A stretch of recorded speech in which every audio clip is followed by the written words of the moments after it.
இந்த புகைப்படத்தில் இருப்பது வேறு யாரும் இல்லை, நம்ம தமிழ்நாட்டினுடைய துணை முதலமைச்சர். இப்படிப்பட்ட துணை முதலமைச்சரை நாம் பெற்றிருப்பது உண்மையிலே வரவேற்கத்தக்கது, பாராட்டக்கூடியது.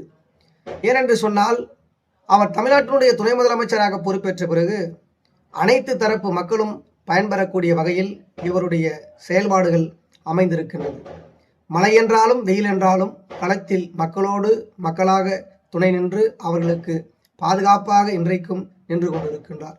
மக்களுக்கு ஒரு பிரச்சனை என்றால் முதல் ஆளாக களத்தில் நிற்பவர் நம்ம தமிழ்நாட்டினுடைய துணை முதலமைச்சர். தனது உடல்நிலை பற்றி கூட கவலைப்படாமல் தேனிக்கு சென்றிருக்கின்ற நம்முடைய துணை முதலமைச்சர் அவர்கள் அங்கன்வாடி மையத்தில் கழிவறை சுத்தமாக இருக்கிறதா என்பதை நேரில் சென்று ஆய்வு நடத்துகின்ற இந்தியாவில் ஒரே துணை முதலமைச்சர் தமிழ்நாட்டினுடைய துணை முதலமைச்சர் மாண்புமிகு திரு உதயநிதி ஸ்டாலின் அவர்கள்தான் என்பதை இன்றைக்கு நாட்டு மக்கள் பாராட்டிக் கொண்டிருக்கின்றார்கள்.